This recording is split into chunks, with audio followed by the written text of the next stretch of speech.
Warning! Warning! Today's episode contains spoilers.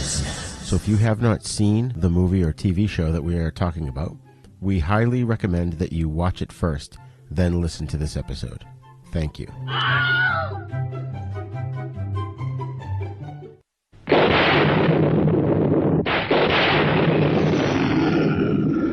What kind of a sick school is this? Uh-oh, Dongo!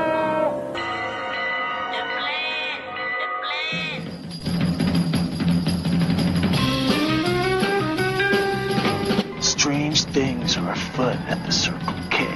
You're gonna need a bigger boat. Surely you can't be serious. I am serious, and don't call me Shirley. You got spunk. I hate spunk. Danger, Will Robinson! Danger! Oh, righty then. How you doing? Back off, man. I'm a scientist.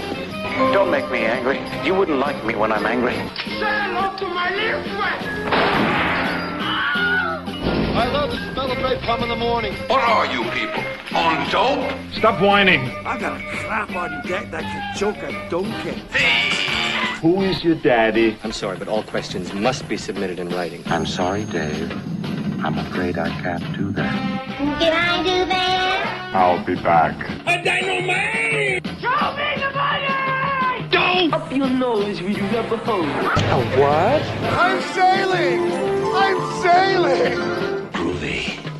You want the moon? Just say the word and I'll throw a lasso around it and pull it down. Love means never having to say you're sorry. Is looking at you, kid.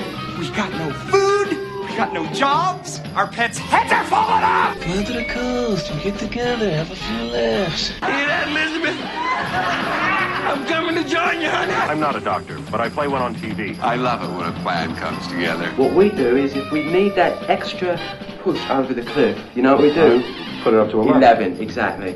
One louder. Why don't you just make 10 louder and make 10 be the top number and make that a little louder? These go to 11. We're on a mission from God.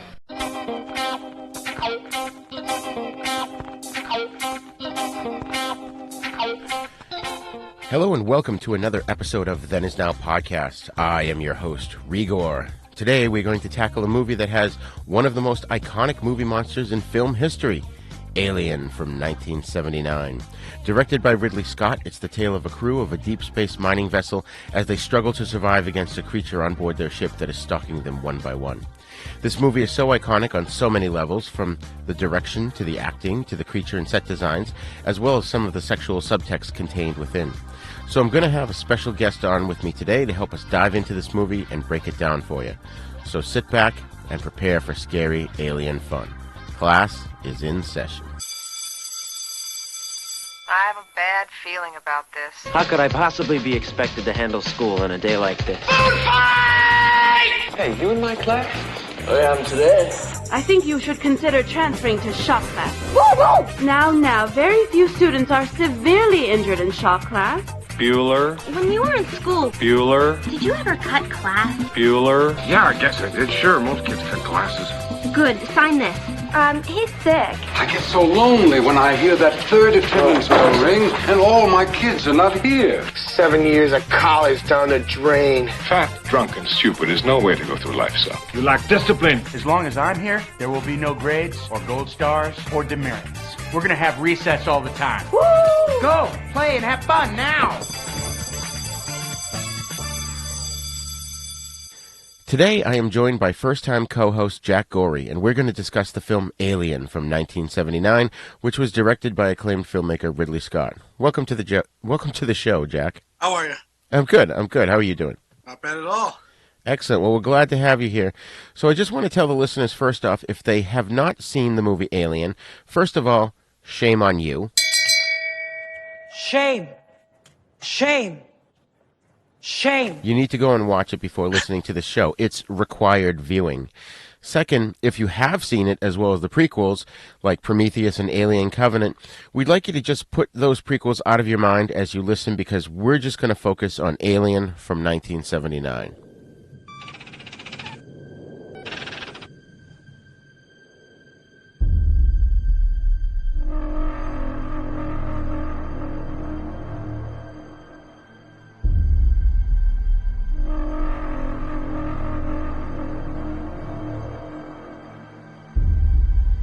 Some of you may have figured out we're not home yet. We're only halfway there. Mother's interrupted the course of our journey. What? Yeah. She's programmed to do that should certain conditions arise. They have. Seems she has intercepted a transmission of unknown origin. She got us up to check it out. What kind of a transmission? Acoustical beacon that repeats at intervals of 12 seconds.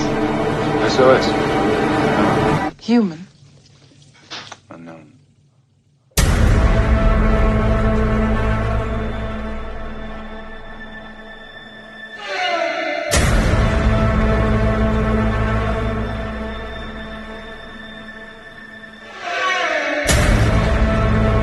Ash, can you see this? I've never seen anything like it.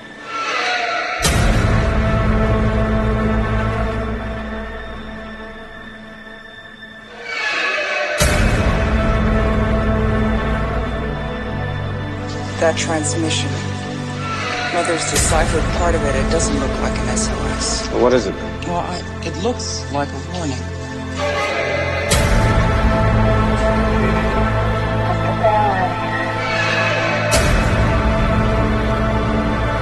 It's full of leathery objects, like eggs or something.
I can't lie to you about your chances, but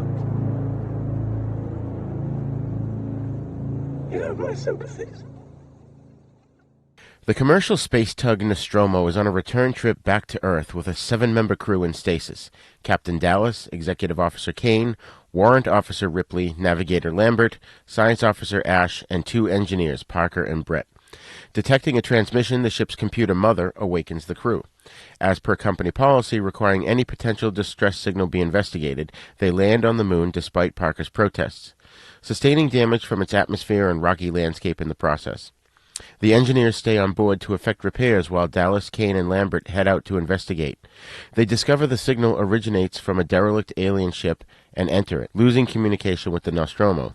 Ripley deciphers part of her transmission, determining it to be a warning, but cannot relay this information to those on the derelict ship. Meanwhile, Kane discovers a chamber containing hundreds of large egg-like objects. When he touches one, a creature springs out, breaking through his helmet and attaches itself to his face. Dallas and Lambert carry the unconscious Kane back to the Nostromo. As acting senior officer, Ripley refuses to let them aboard, citing quarantine regulations, but Ash overrides her decision and lets them inside. Ash attempts to remove the creature from Kane's face, but stops when he discovers that its blood is an extremely corrosive acid. It later detaches of its own accord and is found dead. The ship is partially repaired, and the crew continue their journey back to Earth. Kane awakens with some memory loss, but is otherwise unharmed. During a final crew meal before returning to stasis, he suddenly chokes and convulses. A small alien creature bursts from Kane's chest, killing him, and escapes into the ship, with Ash dissuading the rest from killing it. The crew attempts to locate it with tracking devices and capture or kill it with nets, electric prods, and flamethrowers. Brett follows the crew's cat Jones into a landing leg compartment, where the now fully grown alien attacks Brett and disappears with his body. After a heated discussion, the crew decide the creature must be in the air ducts. Dallas enters the ducts, intending to force the monster into an airlock, but it ambushes and kills him. Lambert, realizing that the alien intends to aggressively kill the crew one by one, implores the others to abandon ship and escape in its small shuttle, but Ripley, now in command, explains that it will not support 4 people and insists on continuing with Dallas's plan of flushing out the alien. Accessing Mother, Ripley discovers that Ash has been secretly ordered by the company to bring the alien back, with the crew considered expendable. She confronts Ash, who tries to choke her to death. Parker intervenes and clubs Ash, knocking his head loose and revealing him to be an android. Ash's head is reactivated, and they learn that he was assigned to ensure the creature's survival. He expresses admiration for the creature's psychology, unhindered by conscience or morality, and taunts them about their chances of survival. Ripley cuts off his power as they leave. As they leave, Parker incinerates him. The remaining crew decides to self-destruct the Nostromo and escape in the shuttle. However, Parker and Lambert are ambushed and killed by the creature while gathering life support supplies. Ripley initiates the self-destruct sequence, but finds the alien blocking her path to the shuttle. She retreats and attempts unsuccessfully to abort the self-destruct. With no further options, she makes her way to the shuttle and barely escapes as the Nostromo explodes. As Ripley prepares for stasis, she discovers that the alien is aboard, having wedged itself into a narrow space. She puts on a spacesuit and uses gas to flush the creature out. It approaches Ripley, but before it can attack, she opens an airlock door, almost blasting the creature into space. It manages to hang on by gripping the frame. Ripley shoots it with a grappling hook, but the gun catches as the airlock door closes, tethering the alien to the shuttle. It pulls itself into an engine exhaust, but Ripley fires the engines, blasting the creature away into the depths of space. After recording the final log entry, she places Jones and herself into stasis for the trip back to Earth. So, Jack, did you remember when you first saw this? Yeah, and shame on me. My wife had me watch it, I'd probably say maybe about 4 years ago, actually. Wow, well, yes, shame on you. It took me way too long to see. Yeah. But, yeah, it's one of those, the iconic movies that it shouldn't have taken so long to see that movie, but I'm going to go ahead and guess that you saw it in theaters. You know what? Surprisingly, I did not. Normally I would have, but for whatever reason, my parents decided to go without me. I was 9 in 1979, so I didn't actually see it in the theater, but they came home and told me all about it, and I so wanted to see it. So when it came on network TV, it was on one of the big 3 networks. I forget, ABC, NBC, and it was an event. I think it was like a year and a half later, and we watched it on TV, and I was terrified. That just, helped shape my my young horror-watching mind. Right, I can imagine. Yeah, oh yeah. So let's get into the cast and crew a little bit here. We, of course, have director Ridley Scott, and, he's another one that there are several people that we keep saying we have to just do a whole show about, and he's one of those guys, because what can we say about the visionary director that hasn't already been said? He's directed my all-time favorite picture, Blade Runner.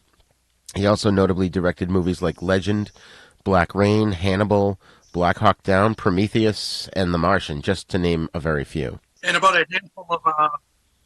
handful of Russell Crowe movies, too. Yep. He did Gladiator, right? He did Gladiator, Robin Hood, American Gangster, Body of Lies, and that's right. They're like best buds. Yeah. And like I said, there's just so many of them, and you gotta just we could devote a whole show to talking about his directing style. This movie definitely had style to it. This movie, and then leading into Blade Runner, I think, are his 2 masterpieces. Yeah, I was almost surprised that he was kind of a choice for Alien. It turns out he was a perfect choice for it, but I mean, he only had about 1 movie prior to Alien. Right. The Duelist, I think. Yes, I think you're right on that. And yeah, so that was big surprise, and especially considering the fact that Fox didn't want to do a sci-fi movie, but if it wasn't for the success of Star Wars, this would never have gotten made. Right. No, exactly. I think I was reading they originally didn't even want to make it. I think they sold it as they pretty much just used Jaws. They said it's Jaws, but in space. Right. I think I could be wrong, but I thought I read that was one of the things that Ridley Scott kind of did when he pitched it to them, was basically saying Jaws in space. Right. So then we, of course, have Dan O'Bannon, who wrote the film. He co-wrote Dark Star with John Carpenter in 1974, as well as a handful of pretty good movies, Dead and Buried, Blue Thunder, Life Force. He did do the remake of Invaders from Mars, so we don't know what happened there. But he also wrote Screamers and Total Recall, and he is probably best remembered, aside from writing Alien, as directing the movie Return of the Living Dead. So I think this was a solid script, too. He says, there's a quote by him that says, "I didn't steal Alien from anybody. I stole it from everybody." And then he cites like 5 or 6 sci-fi movies. Yeah. Yeah, it worked. Yeah. And I think he doesn't, in the research that I did, Dan O'Bannon doesn't say it, but this movie's plot is very similar to It, The Terror from Beyond Space, which came out in 1958. It's the same story where it's an alien creature that gets on a spaceship and it's hunting the crew one by one. So I think this movie owes a lot to that film as well. Yeah, I'd read also, he kind of took, I think, from a comic strip. It was like a 8-page comic strip that almost tells the exact story also. Right, yep. So I mean, it's a lot of things are influenced by other things. This is no real direct rip-off of anything, so you can't say it. You know, he does say he liked the, in The Thing from Another World, he liked the idea of professional men being pursued by a deadly alien creature in a claustrophobic environment. But this is far different than The Thing, you know what I mean? It's totally its own creature, no pun intended. Right. I mean, definitely, there are some connections you can definitely draw from right. The Thing. I mean, the 1951, The Thing from Another World, but I think especially The Thing from the 80s, I think even I could almost see some influence from Alien in many ways, but yeah, definitely different movies. Yeah. And one other one I wanted to just mention, one of my favorite Italian science fiction movies, Planet of the Vampires from 1965, contains a scene in which the heroes discover a giant alien skeleton, and so that definitely influenced O'Bannon's scene here, where the what do you call it? They discover the alien creature in the derelict spacecraft. All right, so I haven't seen that one. I'm sorry. Go ahead. I haven't seen that one. Oh, you have to see Planet of the Vampires. Very stylistic. It's Mario. I think it's Mario Bava film. It's so good. It's it's cheesy Italian '60s movie, but once you accept that, it's really enjoyable. So, all right, we've got Tom Skerritt as Dallas, who's the captain of the Nostromo, and Tom Skerritt, of course, has been in tons of stuff as well, movies and TV. And just a brief overview, some of his credits include MASH, Contact, Top Gun, The Dead Zone. He was in Cheech and Chong's Up in Smoke, which I forgot. I guess I saw that when I was a kid, just to name a few. And he was also kind of known for playing the sheriff on the eclectic TV series Picket Fences. I thought he did a great job here. Oh, yeah, absolutely. We were just talking about The Thing. Almost his character, I feel like him and Kurt Russell's character from The Thing, like they almost look like the same type of character. Maybe it's just the beard. Yeah, that's true. Yeah. That's funny. Yeah, I didn't think of that. But then we have, of course, the most famous breakout star from this film is Sigourney Weaver as Ripley, the warrant officer. She had Broadway experience but was relatively unknown, but her audition impressed Ridley Scott and the producers, and she was the last actor to be cast for the film. They actually built a set for her to do her screen test on. And I think it was, I could be wrong, but I'm pretty sure it was Warren Beatty who recommended her to the role, because originally the role was supposed to be a male character. Right. And which I thought was interesting, and we'll get into the subtext later on, but I thought it was cool because they didn't write it with any feminist notions in mind. She was just a character. It didn't matter whether she was a man or a woman. Right. And I think Dan O'Bannon even put on the script pretty much the entire cast is unisex. There is no gender even really in consideration with the characters, because right, it doesn't really play an important role in how the movie really plays out. Which is cool because the issues that Ripley encounters have nothing to do with her gender. They're just interpersonal relationship kind of things. She actually got a nomination for a Saturn Award for Best Actress for this, and a BAFTA Award for Most Promising Newcomer to Leading Film Role. So obviously hugely popular, and again, another one with too numerous credits to list. And I'm just going to throw some out there, and Jack, you can throw in some others.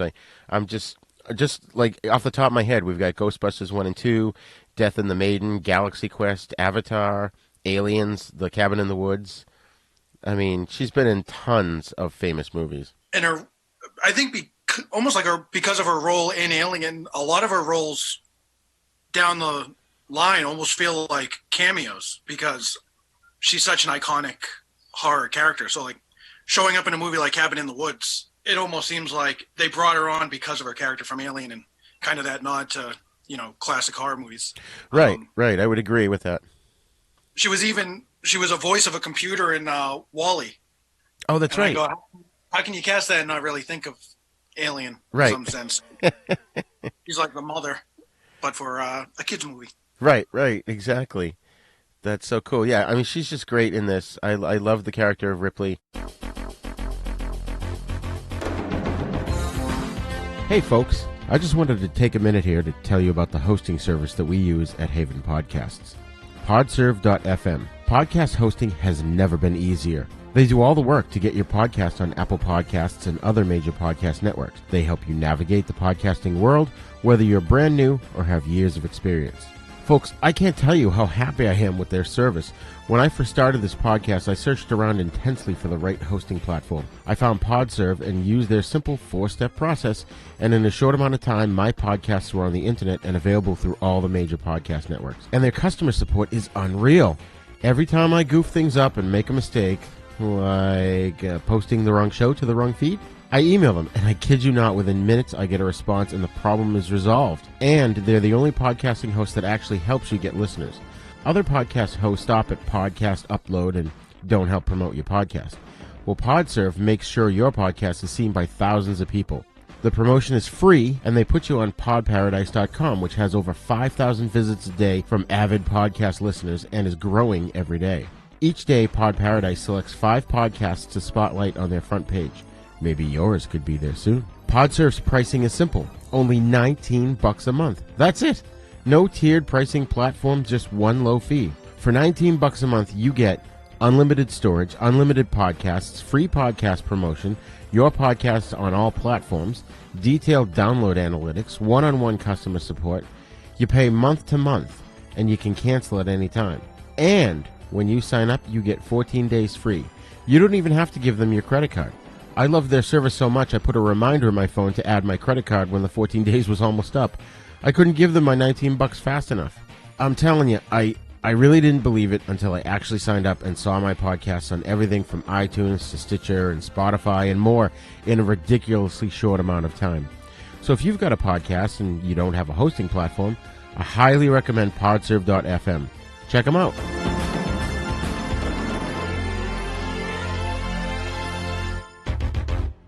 Rise and shine, my sinners. When Father Evil starts his day, he gets a little deadly. Deadly Grounds coffee has the richest, smoothest flavor you'll find anywhere. It's sinfully delicious. Once you go deadly, you never go back. Order yours at getdeadly.com.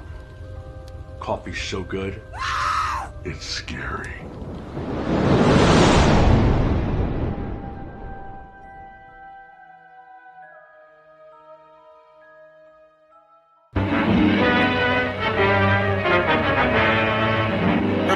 A spine-tingling, nerve-shattering podcast featuring all your favorite monsters. You won't believe your ears when you listen to Monster Kid Radio. Hear your host, Derek M. Cook, and his ever-rotating stable of guests discuss your favorite classics and sometimes not-so-classic monster movies. Subscribe to Monster Kid Radio through iTunes or Stitcher, or visit monsterkidradio.net before the next weekly episode of Monster Kid Radio. Go through the archives for interviews with Sarah Karloff, Victoria Price, and Joel Hodgson. Listen to discussions about movies like Creature from the Black Lagoon, Island of Terror, and King Kong. And don't forget convention coverage from Monster Bash and the H.P. Lovecraft Film Festival, Classic Monsters, Modern Talk, and the Head of Rondo Hatton, only on Monster Kid Radio.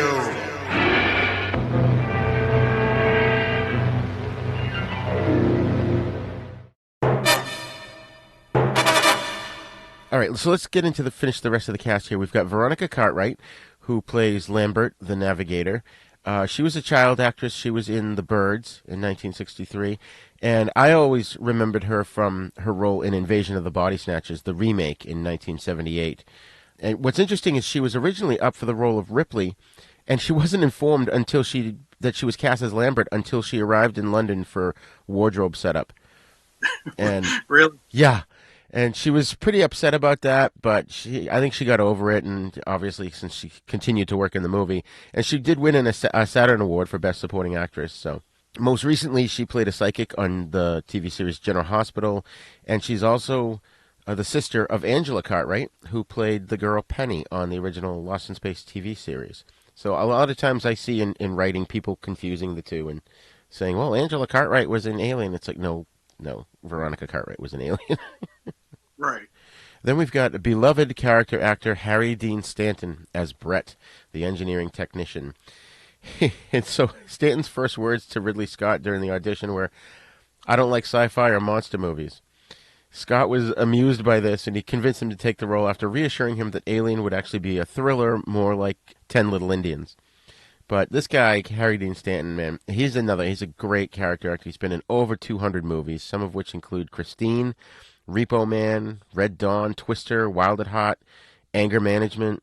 He does a solid performance here, too, I thought, Jack. Oh, yeah, absolutely. I mean, and his character, he just stands out wearing his Hawaiian shirt. Yeah. And on the job. They have a good dress code. Yes, yeah. He was also, actually, I don't think the scenes made it, but I saw he was also credited for also being in Up in Smoke. Oh, maybe he was, yeah. That's cool. He was like a police officer in that, so he actually had worked with Tom Skerritt before. Nice. That's awesome. Then we've got, of course, the famous John Hurt as Kane, the executive officer who becomes the host for the Alien. He was Ridley Scott's first choice for the role, but was contracted to do a film in South Africa during the same film dates as Alien. So they cast a guy named John Finch, but John Finch became ill on the first day of shooting, and so Hurt happened to be in London at this point, and the South African project fell through, so he quickly replaced Finch, and then history has been made. He also got a BAFTA award for Best Actor in a Supporting Role for this movie, and he's just a prolific actor. He's another one that's been in over 200 things. Of course, he did pass away, I believe, in 2017, but he was in such amazing things like The Elephant Man, History of the World Part 1, The Osterman Weekend, Hellboy, and, of course, Spaceballs, where he spoofs his role here in Alien, which, when I first saw that, I was like, wait a minute, is that really him? Right. Oh, no, not again. And he did it all. Yeah, he got in. Some of his last work was, I think it was Ollivander, right, in Harry Potter. Yes, that's right. Yep. The guy that sells the wands. That was, I forgot about that. Yeah, he's one of those character actors, sort of like Harry Dean Stanton, that just shows up everywhere. Oh yeah, I was looking through him. Like, I forgot he was in V for Vendetta. And I just Snowpiercer was a good movie. Yep. Yep. And of course, The Elephant Man. I remember when I was a kid, that movie disturbed me, but that was a huge hit, and there was a lot of talk about The Elephant Man when that came out, and that was a starring role for him, which was cool. For me personally, I think my favorite role of his was Professor Broom in Hellboy. I just loved his character in that movie. Yep. Yeah. So then, of course, we've got Ian Holm, who plays Ash, the ship's science officer that turns out to be an android. Spoiler alert for those who still haven't seen it. Holm was a character actor who, by 1979, had already been in 20 films.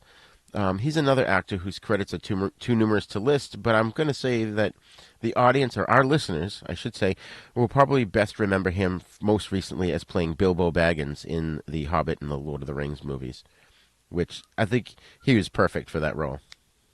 Oh, yeah, absolutely. Then, of course, we've got Yaphet Kotto as Parker, the chief engineer. He's an African-American who was chosen partly to add diversity to the cast and give the Nostromo crew an international flavor. He was sent a script off the back of his recent success as the villain Dr. Kananga in the James Bond film Live and Let Die in 1973. And what ended up happening was he got a lucrative offer for a different movie, but he turned it down and hoped that he would be cast in Alien. He really wanted to do this movie. And he's another one with a long career in TV and movies, including Hawaii Five-0, Night Gallery, The A-Team, and he was in the Schwarzenegger movie Running Man. So he does a great job here. Then the person who played the alien, this is interesting because up until this point, I've seen this movie quite a few times, and I never really looked into who played the alien, and it was a Nigerian guy named Bolahi Badejo, I think is how you pronounce it. He was a 26-year-old design student. Yeah, and he's like 6'10". Yeah. and when he put the costume on, he was 7 feet. Yeah. But I guess Ridley Scott liked it because, what happened was one of the casting team were in a bar, and they spotted this guy. And, of course, he's 6'10", he stands out. But his long arms and slender frame, I think Scott really thought that would help make the alien look really alien in the costume. So that's why he chose him. Right. Well, he got got about 4 minutes of screen time. Right. Got to play an iconic role. Exactly. It will be remembered to this day, as he still is. And then lastly, we have a lady named Helen Horton, who was the voice of Mother, which is the Nostromo's computer. And, of course, Jerry Goldsmith did the score, and I thought this was interesting when I looked it up, that he wanted to create a sense of romanticism and lyrical mystery in the film's opening scenes, which would build throughout the film to suspense and fear. And Ridley Scott didn't like it, so Goldsmith rewrote it, and he's quoted as saying, "Yeah, I went with the obvious thing, weird and strange," which everybody loved. So when you first saw this, what were your initial thoughts walking into it? It's one of those interesting movies. The tagline alone kind of hooks you in.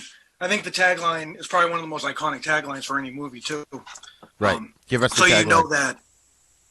Oh, in space, no one can hear you scream. Yeah, there you go. And so no matter what's going to happen, there's no help. There's the team that you have, it's up to them to kind of survive this, and there's no chance of any help. And but no, it has so much tension throughout the whole movie too. It's like, you're waiting for, there's going to be an alien based on the title, right. The anticipation of when are we going to see it, and they just build up so much tension.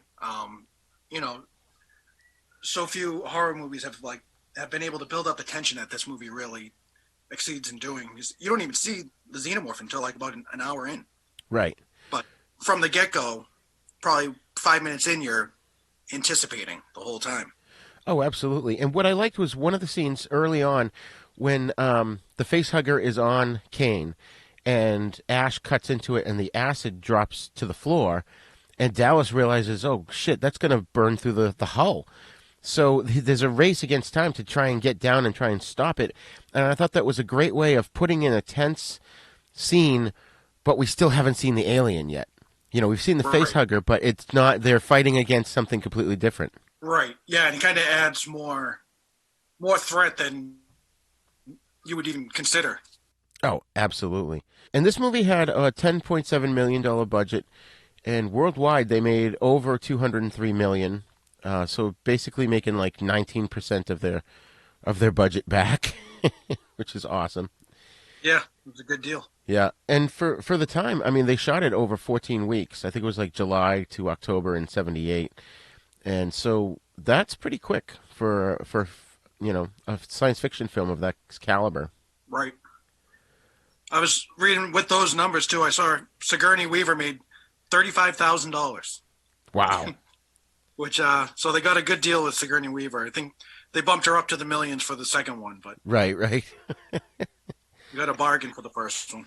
Yeah, I mean, think about it. It was unknown property. They had no idea if it was going to succeed or not. I don't think Fox believed in it at all. They just did it because, oh, well, yeah, I guess sci-fi is popular. Right, and following, just 2 years after the success of Star Wars, you can't anticipate, another space film that's going to succeed to that, that heights. Right. So, and it was kind of funny. Did you notice at the very beginning, it almost was, I want to say, not lampooned, but I guess you could say an homage to Star Wars, where the Nostromo is flying over the camera, and it just reminded me of the Star Destroyer from the Star Wars movies. They always open with a giant spaceship flying over the camera. Right. And one thing I really love is I enjoyed the monochrome text-based computers, because even though they're so archaic, they definitely added charm to the movie. It didn't. Oh yeah. You didn't have to have Star Trek level computers on the ship. No. I mean, and they're asking basic questions to this. What chances they have. And, like any question they ask these computers, it just can't compute. Right. I don't know their sole job, and they can't compute anything. Right.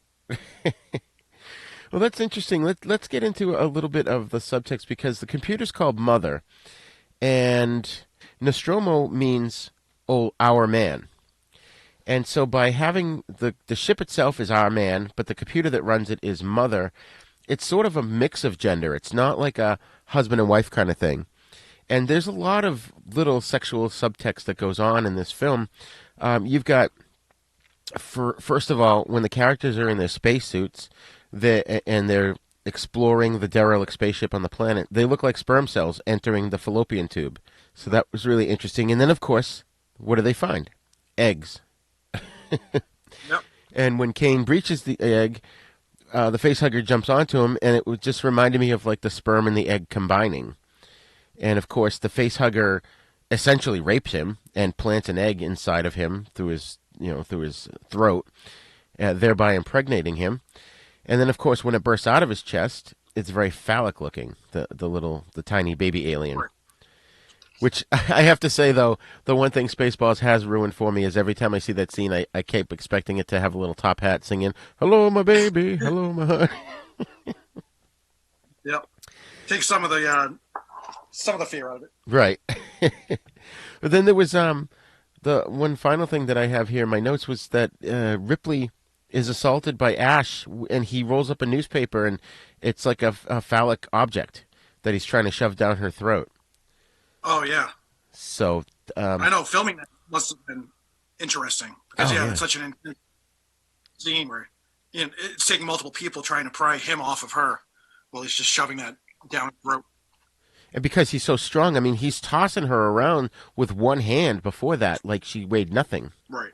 Which was great because you really didn't see a lot of that kind of cool super strength feats in those days. So that was really cool to see.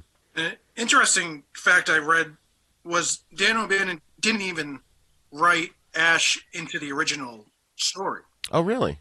He actually had zero intention of having any android. It was actually the producers who added Ash to the story because they wanted more of a kind of that sci-fi aspect to it, to have a robot as part of the cast that, you find out, especially once they bash his head off and he's still functioning. Right. But yeah, there was a commentary. If you listen to, I think it's like the 40th anniversary commentary, he like doesn't understand why they even included him in it, but I feel like he's such an important part of the story. Right, and especially as in the sequel in Aliens, with Bishop, they kind of they built off of the Ash character. Right. And it's interesting too because I noticed there was a scene. I think it was the scene where the crew goes onto the planet and Ash is in the ship talking to them. And there's one point where he's laughing at, I forget what it was that Dallas said. He said a joke or something. And he's laughing. And I'm thinking to myself, knowing, of course, that he's an android, how does he have emotions?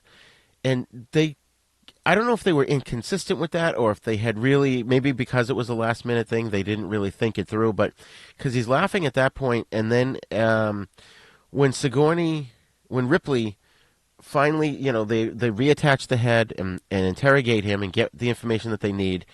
And he says something that pisses her off, and she just pulls the plug. And just before he goes, I want to say dies again, he's got a smirk on his face. So, right. As an android, he seemed to have emotions. Yeah, that is an interesting aspect to it. Which I totally did not expect that. Now, getting to Ripley, and one thing you and I had talked about off mic was that I noticed that Ripley seemed to have a conflict of sorts with most of the crew. Parker and Brett kept giving her shit because they didn't want to even deal with the asteroid. They're all concerned about their money and how much they're getting. And there's that one scene where she's kind of not really yelling at them, but she's basically scolding them, and they just basically turn the steam on, so it makes it difficult for her to talk. And then she finally leaves, and then they shut it off. I thought that was funny. Yeah. But then you've got, Ash, of course, defying her orders because he's under orders from Mother, and he lets Dallas and the others onto the ship. So she's kind of pissed at him throughout the movie before she realizes he's an android. Then, Dallas and Ripley, they can't agree on what to do with the creature. And I got from that scene, I think even at a younger age, I definitely saw that there was sexual tension between those two. Yeah. Which, it's interesting, like we said, the cast is unisex, but yeah, they definitely do end up creating tension, which I wonder if that was kind of just planned along the way while doing the filming, or... I don't know. It might have been their on-screen chemistry, because I just remember being much, much younger and somehow getting it into my head that they had had a previous relationship, which I know is not written anywhere. It's not part of the story. But so it must be there just very subtly. Right. Then, of course, you've got Lambert, who kind of gets a little snippy with her, but Lambert starts to get unglued. And she reminded me of Bill Paxton's character in Aliens, where, game over, man. It's just pull the ship and go. And then I guess Kane was the only one that Ripley didn't really have an issue with. She didn't really interact with him all that much. Right. Yeah, he kind of almost has his, to some extent, he almost kind of has his own story. He's off on his own for some parts of the movie, too. And just kind of searching through. And he's the first one that wakes up from the suspended animation. Right. So, and one other theme I noticed in this film, it's corporate greed, where you've got the company that controls Mother, and they're only interested in the alien and what it can benefit them. Perhaps it can profit them. Maybe they want to weaponize it. And as well as going down to the level of Parker and Brett, concerned about how much money they're making. So there was a lot of concern about money in this movie as well. Right. Yeah, and it kind of, there's kind of a level of trust, which actually I kind of, that calling the program Mother almost instinctively makes you want to trust the program that's running kind of the direction of things. Oh, that's true. And you kind of betrayed by any trust you might have had with the program called Mother. Right. That's true. Unless it ends up in a Norman Bates kind of territory, then you should be concerned. Right. I mean, that always makes me think of, too, the Avengers TV series, not the Marvel Comics, but the one about the spies with Patrick McNee in the 60s and 70s. And the guy who was in charge of the spy organization, they referred to him as Mother as well. So, again, I think it's to evoke the same concept, like you just said. Right. Hello, this is Rod Barnett. I'm the host of The Bloody Pit, the podcast that examines films from across the decades. On The Bloody Pit, we have several ongoing series of shows within the show focused on specific things in genre cinema that I and my co-hosts find fascinating. There's a long-running series focused on Italian maestro Antonio Margheriti's films from the 1960s all the way up through 1990. There's an on-again, off-again series focused on 1970s science fiction films. There's an in-depth look at the Western movies that William Castle made before he struck out on his own and became the horror auteur that we know and love. A look at the classic Coffin Joe films from Brazil. And our long-term project to look at every Universal horror film made in the 1940s. That's a long project, people. It's going to take us a long time. Sprinkled in amongst those are various other episodes focused on other stranger areas of cinema, like Lucio Fulci, Dario Argento, and even some obscure British crime films from time to time.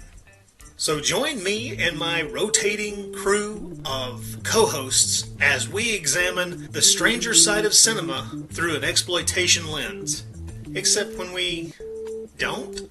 Yeah, you never really know exactly what to expect on The Bloody Pit. So join me for The Bloody Pit.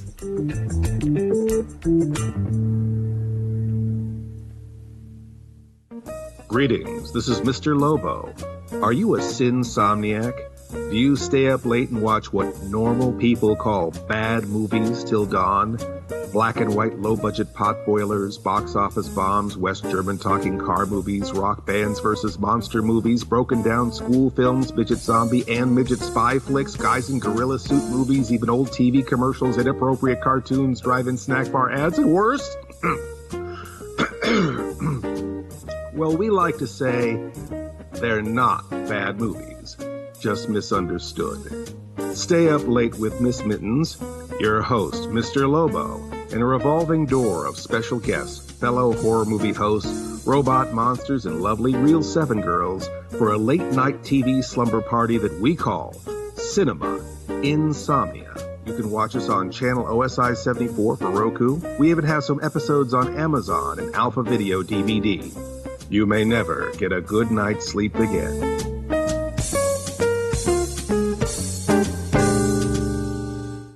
Hey, cats and kittens, do you remember the 50s? Jukeboxes, hot rods, malt shops, and sock hops. No, not really.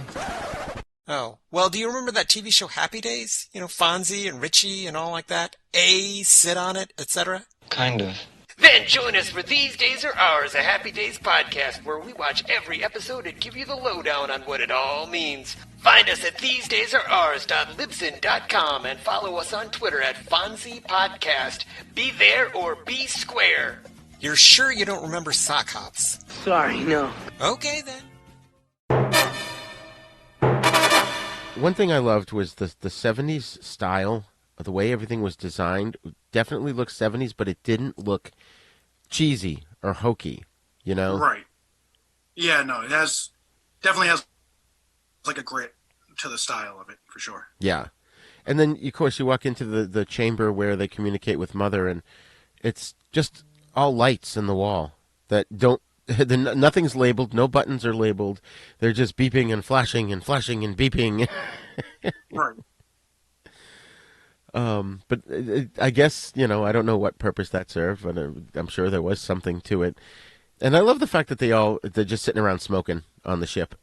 Yeah. Oh, no, I mean, it's a blue-collar film all the way. You know, you consider like 2001: A Space Odyssey, or, you know, a lot of space films where these astronauts are kind of more cleaner and everything's like pure white. Yeah, antiseptic. But, yeah, I mean, I think the set they used airplane parts and hangars to basically create the set. And, I mean, you can tell what's good is they do a great job of making it look, you know, lived in and used. It doesn't look like a stage or a set. It looks like it's been, the Nostromo's just this beat up old hull that they've been using for, you know, decades. Oh, absolutely. Absolutely. And of course, you mentioned that they were, you know, like blue collar workers in space, which is cool, because I think that works not only on the level of the ships looking lived in and used and all that, but, you know, no one's born with the Force. No one's a techno nerd on the Enterprise. These are just relatable blue collar guys schlubbing a job in deep space, you know? I think that works, and why it's still relevant to today. Yeah, no, it definitely helps even make that connection with the audience, something they can relate to. Kind of just like, you know, Captain Quint on, in Jaws. Just true. You kind of root for those hardworking blue collar guys. That's true. That's true. Now, one question I have for you, Jack, is why is there a self-destruct mechanism on the ship? That's a good question. I mean, that just seems like a throwback, you know, to the old mad scientist in the lab that has the lever that'll destroy the lab. Right. Yes. Well, I guess they think of everything. But yeah, I wonder how many times they've had to use the self-destruct, or what other ships they had where they said, boy, I really wish we had a self-destruct button on this thing. Right, right. I mean, the only thing I can think of is like and this is later after this movie, but in the Star Trek movies, they destroy the Enterprise with the self-destruct, and the purpose of having a self-destruct was so that if something happened to the crew, it wouldn't fall into enemy hands. So maybe their space cargo, whatever mining stuff they were hauling, they wanted the option that if they had to destroy it, they could. Right. Yeah, and that makes sense. I like their original plans with the aliens, you know, shoot them off into space. I think it's interesting that though Ash has, you know, the goal to bring the alien back at any cost, none of them have any concern at all to do research or bring back the alien. They just want to shoot it off into space. Right, right. And I love the scene where Ripley basically realizes that Mother tells her the crew is expendable. And she just gets pissed. And I love the fact that they allowed the character a moment to just get pissed about that, because... Yeah, she calls her a bitch. Yeah. She's like an angry teenage girl who's mad at her actual mother. Right, yeah. So, one other thing that you and I, again, off mic, we kind of wanted to touch upon was, you know, what influence this movie's had. And I looked it up, I found a brief list. I know that there are more, but there's a list of movies that basically ripped off Alien. Some are good, some are okay, and some are horrible. But you've got Alien Contamination, an Italian film from 1980. Deep Star 6 from 1989 that had Greg Evigan and Miguel Ferrer in it, which I actually did see in the movies. Inseminoid from 81, surreal and sleazy and pretty much uncomfortable story of a foreign body invading our own in the most gruesome way possible. Galaxy of Terror, 1981 Roger Corman schlock ripoff fest. There's another one called Parasite from 1982, which was in 3D, and it had Demi Moore in it and Stan Winston did the effects. And I remember my parents took me to the Orson Welles Theater in Boston to see the Vincent Price movie House of Wax in 3D. And as we were coming out, I saw a poster for Parasite, and that was coming in 3D, and I so badly wanted to see it. I never actually did get to see it. I finally now own it on DVD, but it's not even worth it. But it was just at the time when you're a kid and you see this poster, it looks awesome. And then there's two more films that come to mind here. Forbidden World from 1982, another Corman ripoff, and a movie from 85 called Creature that stars the renowned German crazy person Klaus Kinski. And also Ferris Bueller's dad is in it too, Lyman Ward. Oh, really? Yeah, that's pretty decent. Creature's not too bad of all the ripoffs, but yeah, I mean, we even said, what was it? You just mentioned that Alien had an influence on The Thing. So right. Yeah, well, it's weird how that passes off. You know, Alien was influenced by The Thing from Another World, but then I watch The Thing from 85? 82. And 82, sorry. And yeah, I'm almost like, well, I feel like Alien influenced this. So they kind of work off each other in a way. And they both definitely have those, you know, that sense of isolation. They both definitely have that strong theme of, you know, you're in this vast space, but you're stuck and you feel claustrophobic. Right, absolutely. Yeah, and that's the irony there, huh? That they're in space, it's just open for billions and billions of miles, but they're stuck in this tiny little, you know, metal container. I love that. I think that's... I like how when they wake up from their sleep, it's almost, you know, just like the viewers, you're dropped right into the middle of, you know, this universe that you're not really sure of, and they're kind of just coming to themselves. Yeah, and I love that whole opening that leads up to them waking up, because it's the camera's just moving through the ship and the music is slow and creepy. And when they start to open up, when you first see this, especially back in 79, you have no idea what they're about to show you. All you know is it's a scary movie. Right. It definitely has a creepy vibe through the whole film. Well, and one thing actually that I had read was to get Ridley Scott into doing a horror movie, Dan O'Bannon had him sit down and watch Texas Chainsaw Massacre, 1974. Really? And just had him sit down. They said he had a burger and a soda, and he didn't touch either one for the entire movie because he was so captivated. Wow. By such a scary, haunted movie, a horror flick. Yeah. And he was like glued right to it, and he said, that's it. He was on board. He wanted to do it. Because I think Ridley Scott was quoted as saying, you know, he wanted to make a haunted house film in space. Oh, that's awesome. That's so cool. And, you know, Texas Chainsaw is one of those movies that when you first saw that, when that first came out, you walked away thinking you saw more than you actually did. There's hardly any blood in that film. Right. It's all tension, and it's just so effective because it has this reputation that precedes it, and it's only due to the skill of Tobe Hooper. Right. Well, and the title of that movie really kind of lets you know what you're in for. That's true, too. That's true. And, you know, one thing we would be remiss if we didn't touch upon here on the show is the whole chest-bursting scene, where the cast knew that the creature was supposed to be bursting out of John Hurt, but they saw the chest-burster puppet, but they really weren't told that fake blood was going to be squirting out from all different directions through high-pressure pumps. And how they did it was, I guess they took an artificial torso filled with blood and viscera, and John Hurt stuck his head and arms up through the table. So, you know, he was down under the table, but it looked like that was his body when they laid him on his back as he was convulsing. And then you had this puppeteer that basically shoved the puppet up through the torso, the fake torso, on a stick. So when it burst through the chest, a stream of blood shot directly at Veronica Cartwright, and it shocked her so much that she fell over and went into hysterics. Yeah, and that's the best. I mean, that's so smart for them to go that route. I love when I hear, movies do that to elicit a real reaction. I was just watching Alien with my wife, and I said, because she told me that same fact, they weren't really aware of how the scene was really going to play out. Yeah. And it says, it reminds me of Hans Gruber in Die Hard when he dies at the end. Spoiler alert. But I think Alan Rickman, they said, they let him go. They said at the count of 3, and I think they let him go at, the count of 2. On 2, yeah.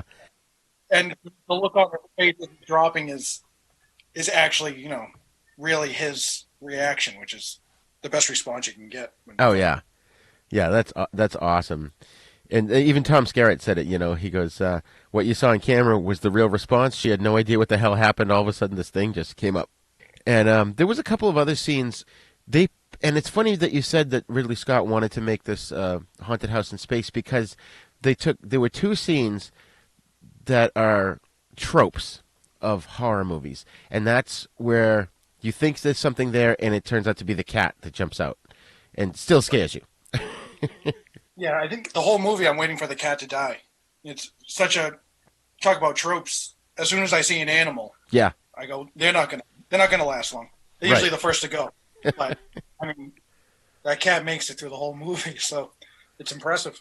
But it kind of adds to the tension too. Yeah, you keep waiting for something to happen with that cat. So it's interesting that they decided to even include a cat in the movie, but it works on a lot of different ways to kind of keep your heart going during the movie. Right, because you don't know what's happening next, And they used 4 identical cats to play Jonesy, the crew's pet there. And during the filming, Sigourney Weaver discovered she was allergic to the combination of cat hair and this glycerin that they placed on the actor's skin, so it made them that's why they appeared sweaty all the time. I guess they stopped using the glycerin on her, and she was able to work with the cats without much of an issue for allergies. But yeah, definitely having the cat on the ship is some kind of a red herring. Like you said, you walk in thinking, oh, the cat's going to die, but then the cat lives but ends up scaring the shit out of you a couple times. Which I watched it with my wife last night, and I still jumped at a lot of the scenes that I knew they were coming. All right, so Jack, we have covered the movie Alien here. I think we've really gotten into a lot of the different topics, the themes, the subtext, and things that happen in the film. What are your final thoughts on the movie Alien, and is it something that you would recommend to a younger audience? Does it hold up today? It absolutely does. I mean, especially during COVID. What better movie to watch during COVID than a bunch of people stuck in a small confined space together? Right. Worrying about being infested. So, no, I think it, especially with, we talk about Sigourney Weaver and that female role that's not really in any way sexualized. It's refreshing to see, such like a female role, and that's just, takes the lead like that. But yeah, it's definitely on, any top 10 list of classic horror films that somebody needs to see. So yeah, absolutely recommend it. And like I said, I felt guilty just not even seeing it for so long myself. But and now there's a whole universe surrounding that movie, which they didn't anticipate when they first filmed it. But between Prometheus and the other aliens, there's a whole timeline now to explore. So it's really a interesting kind of environment to get sucked into. Absolutely. And the movie itself, like we said, it's very influential. It's got a lot of rip-offs made about it, as well as, or not about it, but it's got a lot of rip-offs made that have taken the concepts and tried to do different things with them on different budgets. It's influenced a lot of more higher-brow films, like we said, John Carpenter's The Thing, and its influence, I think, is still relevant today. The characters are still relatable. It doesn't look dated when you watch this, even though the technology's old. Like I said, the computers are monochrome text computers, but they work. Right. Maybe that's all that ship needed. You don't need fancy, Starship Enterprise kind of computers on there. Yeah, I mean, the whole ship just seems like this refurbished, hunk of metal that gets the job done. Absolutely. Well, thank you for joining us today, Jack. I also enjoyed this movie. I highly recommend it. If you have not seen Alien, or if there's a young person in your life that has not seen it, sit them down and watch it. It's a classic. And Jack, we'd love to have you back on the show again to discuss more of these kinds of films. Absolutely. Thanks for having me.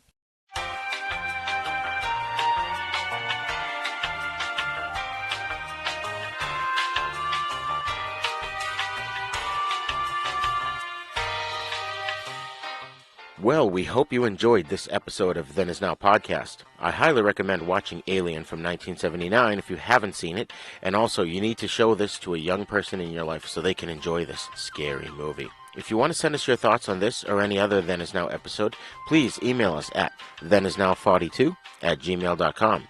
You can also join in on the conversation at our Facebook Then Is Now Podcast group, so spread the word. Then Is Now Podcast is now a proud member of the Dorkening Podcast Network, so please go to thedorkening.com to check out all the other great shows there. Visit our website at havenpodcasts.com, where you'll find all kinds of fun stuff, including our sister show, The East Meets the West, in which we discuss Shaw Brothers films and spaghetti westerns. Then Is Now Podcast is on YouTube now, so please visit our YouTube page at youtube.com/user/UncleDeath1 and hit the subscribe button. And please share that link with your friends and get them to subscribe as well. Then Is Now Podcast is available on iTunes, Stitcher, Spotify, and all the podcasting apps. So if you enjoyed this episode, please go to wherever you download your podcasts from and leave us a great review so others can find the show. We hope you had fun learning about the fantastic horror sci-fi movie Alien. Class dismissed.